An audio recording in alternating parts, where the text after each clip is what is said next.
Et voici la vidéo règle de Mystère, un jeu d'ambiance pour 3 à 8 joueurs à partir de 10 ans. C'est un jeu de Daniel Codebatch, édité par Yellow. Au niveau du matériel, alors tout d'abord un ensemble de cartes indices, ensuite nous avons des jetons, il y a 12 jetons indices de base comme ceci, 6 jetons spéciaux qui ne seront utilisés que dans la version avancée du jeu, donc on peut les retirer du jeu si on fait des premières parties, un sac pour pouvoir disposer les jetons à l'intérieur, d'ailleurs on va les mettre tout de suite à l'intérieur du sac, et bien les mélanger. Et ensuite, un petit bloc de marque et un crayon pour pouvoir noter les scores, qui sont déjà fournis dans la boîte. Alors, pour débuter la partie, on va déterminer qui sera le premier joueur, on va le noter sur la feuille au niveau des enquêteurs, et on va noter le nom de toutes les personnes qui vont participer au jeu. On va faire un certain nombre de manches qui va dépendre du nombre de joueurs. Donc là, par exemple, en jouant à 5 joueurs, eh bien 5 c'est marqué ici, on va donc faire 5 manches au cours desquelles chaque joueur sera maître des mystères à tour de rôle. Quel est le but du jeu? Eh bien, les joueurs vont tenter de marquer le plus de points possible lors des manches désignées par le nombre de joueurs, en essayant pour le maître des mystères de faire deviner un mot à un des autres joueurs qui sera autour de la table. Il marquera des points s'il arrive à faire deviner son mot, et le joueur qui a deviné marquera lui aussi des points avant que l'on change de maître de mystère, qui lui aussi essaiera de faire deviner à un joueur, et ainsi de suite, jusqu'à ce qu'on ait fait le bon nombre de manches correspondant au nombre de joueurs. Pour débuter la première manche, le maître des mystères, c'est-à-dire le premier joueur, va donc tirer la première carte qui va lui indiquer tous les mots possibles à faire deviner, mais il ne fera deviner qu'un seul des mots présentés sur cette carte en fonction d'un thème qu'il va tirer du sac. Mais attention, à chaque manche, nous n'allons utiliser que 9 des thèmes qui sont à l'intérieur du sac, et en tout il y en a 12 des jetons thèmes. Donc, pour plus de simplicité, même si c'est pas inscrit comme ceci dans la règle, parce que ça pose un peu des problèmes de manipulation, je vous propose de faire comme ceci, on mélange bien l'intérieur, et le maître des mystères va, avant même de commencer à tirer son thème, tirer 3 jetons à l'intérieur du sac, qui seront les thèmes avec lesquels nous n'allons pas jouer pour ce tour.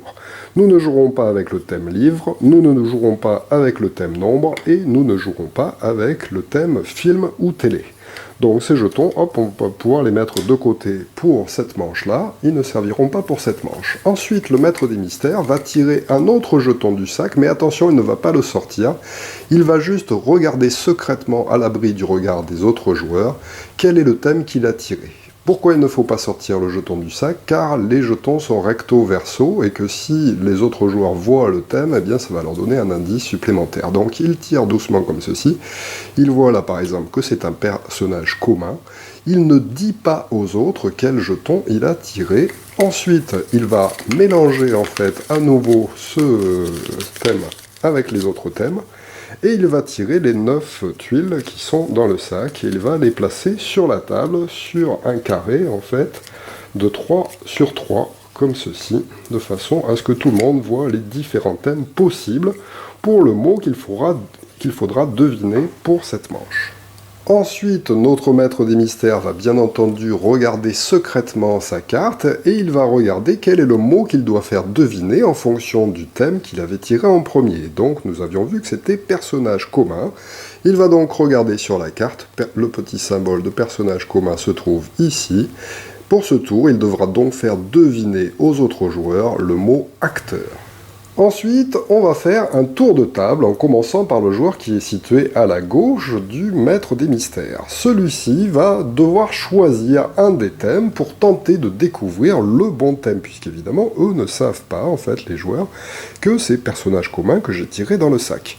Donc il va choisir un des jetons un petit peu au hasard, ou de son choix, et il va le désigner, il va demander, est-ce que par exemple c'est un objet?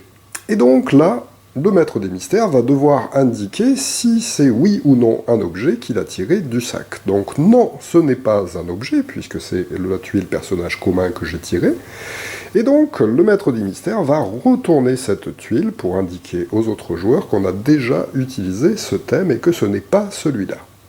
Mais en plus de ça, le maître des mystères va désormais donner un indice correspondant au thème qui a été retourné par le joueur.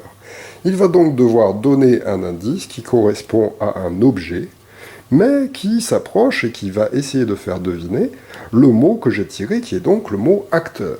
Le maître des mystères pourrait donc par exemple proposer le mot, alors il réfléchit, qu'est-ce que je pourrais dire comme objet qui va les faire penser au thème acteur? Je vais dire caméra par exemple.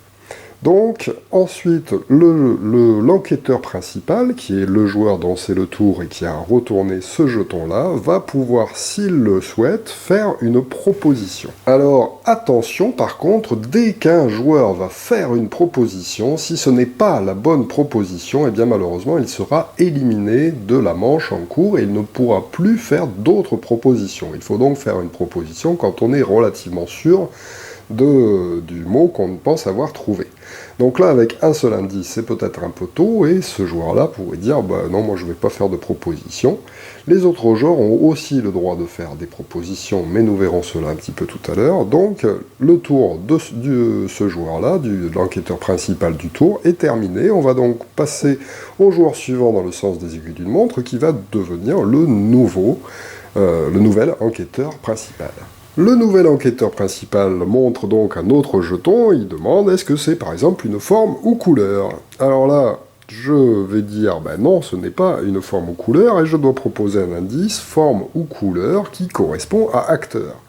Alors parfois on peut se retrouver un petit peu en difficulté, j'ai beau chercher, je ne vois pas qu'est-ce que je pourrais dire comme forme ou comme couleur qui va pouvoir leur faire penser à acteur, et j'ai peur qu'en leur donnant un indice qui ne correspond pas vraiment, je les perde. Donc le maître des mystères peut à ce moment-là dire ben, je ne veux pas vous donner d'indice. À ce moment-là, si on ne donne pas d'indice, eh bien hop, on retire en fait l'indice en question, qui ne donnera pas donc de points plus tard, nous verrons tout à l'heure comment on compte les points, aux joueurs s'ils arrivent à trouver. Donc l'enquêteur principal de ce tour est bien embêté, car de toute façon il a vu que ce n'était pas une forme et couleur, c'est le seul truc qu'il sait, et que par contre on a toujours le premier indice où j'ai dit caméra pour deviner le mot. Donc ça lui paraît un peu juste encore pour trouver quelque chose, il décide de passer son tour, et on passe à l'enquêteur suivant. Le suivant pourrait dire, bon, ben, est-ce que c'est un lieu? Alors non, ce n'est pas un lieu, et je vais pouvoir donner un indice supplémentaire. Je pourrais dire, alors pour les lieux, je peux donner un lieu particulier, un nom propre, ou je peux donner aussi un lieu plus général. Donc là, par exemple, je pourrais dire scène, une scène. Pour acteur, toujours, pour essayer de les mettre sur la voie. Le joueur pense que c'est un petit peu trop tôt pour faire une proposition, les autres joueurs n'ont pas de proposition non plus à faire, on passe au quatrième joueur, qui pourrait par exemple dire « est-ce que c'est un personnage commun ?» Oui, c'est un personnage commun. Alors lorsque les joueurs ont trouvé le thème, je vais prendre le thème et le mettre un petit peu au-dessus des autres pour que l'on repère bien que maintenant on connaît le thème du mot que je dois faire deviner. Alors ensuite, le joueur dont c'est le tour peut faire une proposition, mais les autres joueurs ont aussi le droit de faire une proposition. À ce moment-là, si les autres souhaitent faire une proposition, à 3, 1, 2, 3, tout le monde doit taper sur la table. Ceux qui ont tapé sur la table pourront faire une proposition, s'ils le souhaitent, avant que ça soit à leur tour, normalement, de jouer. Ensuite, l'enquêteur principal, dont c'était le tour, va faire sa proposition en premier, s'il souhaite en faire une, et ensuite, dans l'ordre du tour, tous ceux qui ont tapé sur la table auront le droit aussi de faire une proposition. Imaginons que l'enquêteur principal fasse la proposition caméraman, par exemple, eh bien, le maître des mystères lui indique « ben non, c'est pas ça, tu as perdu ». Ensuite, on fait le tour de table pour ceux qui ont éventuellement tapé sur la table. Là, imaginons que ce joueur-ci, qui était juste avant lui, a tapé sur la table parce qu'il a peur que ça ne fasse pas un tour complet, qu'il fasse la proposition acteur, eh bien, il a trouvé. Donc là, je lui annonce « bravo, tu as trouvé ». Il va donc marquer un certain nombre de points, et la manche va s'arrêter là, en fonction des jetons qui ont été retournés et du jeton éventuellement qui a été trouvé correspondant à l'indice principal. Donc là, 1, 2, 3, celui qui a été retiré ne compte pas. L'enquêteur principal et le joueur qui a tapé sur la table marquent chacun 3 points pour cette manche, tout simplement. On note alors les points sur la feuille avant de passer au maître des mystères suivant. Donc on enlève évidemment la carte qui avait été utilisée, on reprend tous les jetons qu'on va replacer dans le sac, avant de le passer à au maître des mystères suivant autour de la table, donc dans le sens des aiguilles d'une montre. Celui-ci va donc procéder de même, il va retirer 3 jetons avant qui ne seront pas utilisés pour cette manche. Hop, on ne jouera pas avec animal, verbe et chanson ou musique. Ensuite, il regarde secrètement dans le sac sans montrer aux autres joueurs ce qu'il va faire comme indice. Il remélange les indices, il en dispose 9 sur la table. Tac, tac, tac. Avant évidemment de tirer sa carte et de regarder secrètement quel est le mot qu'il va tenter de nous faire deviner. Alors, nous l'avons vu, on va marquer des points en fonction du nombre d'indices utilisés. Et plus il y aura d'indices utilisés, plus on va marquer de points. Voilà ce qui va encourager le maître des mystères à ne pas donner peut-être d'indices trop flagrants dès le début du jeu, parce que plus il va réussir à donner d'indices, et plus il va noyer un petit peu le poisson, plus il marquera de points si les joueurs parviennent à trouver son mot.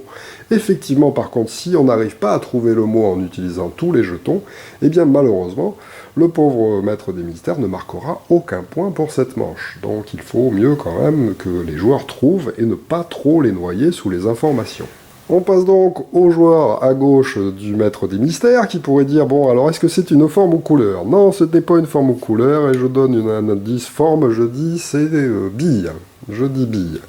Les joueurs ne savent pas trop à quoi s'attendre, on passe donc au joueur suivant, personne ne fait de proposition, le joueur suivant pourrait dire Bon, alors est-ce que c'est un film ou télé ?»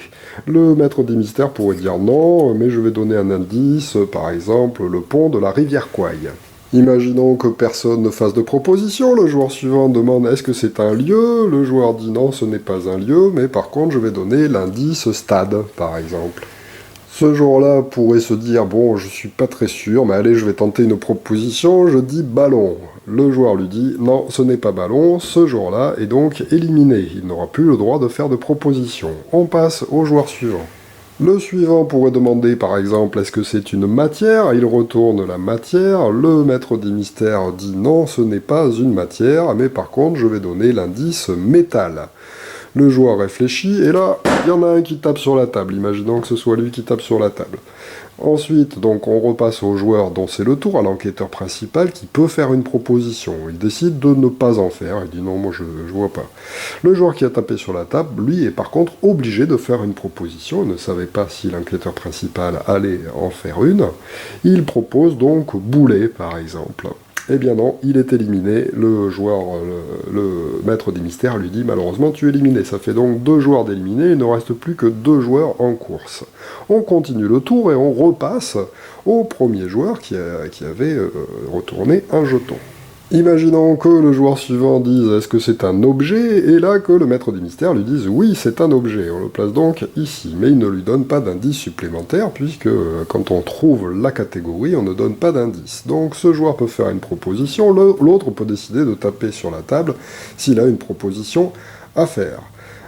Il réfléchit et puis il dit non, j'ai trop peur de donner une proposition, je vais laisser l'autre retourner un jeton supplémentaire, peut-être que j'aurai une possibilité de reparler une autre fois et ainsi de gagner encore un point supplémentaire, donc je préfère passer.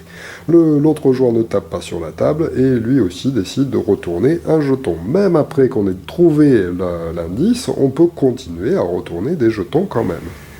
Ce joueur-là donc décide de retourner personnage commun, donc le maître des mystères va donner un indice, il dit par exemple arbitre. À ce moment-là, ce joueur pense qu'il l'a trouvé, mais ce joueur-là peut décider de taper sur la table lui aussi pour faire une proposition, mais malgré tout ce sera quand même à lui de parler en premier. Il fait la proposition, par exemple, la proposition siffler, pardon, c'était effectivement ça, le maître des mystères lui dit bravo, tu as trouvé. On compte donc les indices utilisés 1, 2, 3, 4, 5, 6. Il n'y en a pas eu de retiré pour ce tour-ci.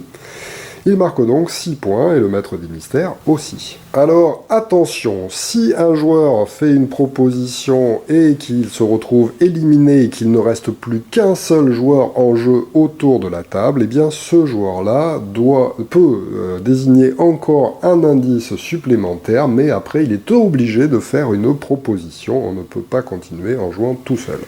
La partie se poursuit donc en changeant petit à petit, enfin à chaque tour en fait, de maître des mystères, et à la fin, évidemment, c'est le joueur qui aura le plus de points cumulés qui l'emportera. Alors, quels sont les 12 thèmes qui existent? Nous avons chanson ou musique, avec par exemple l'aventurier. Je vous montre une carte d'exemple pour voir un petit peu les différents mots que vous pourriez tenter de faire deviner. Nous avons matière, par exemple du café. Nous avons un verbe, c'est toujours un verbe à l'infinitif.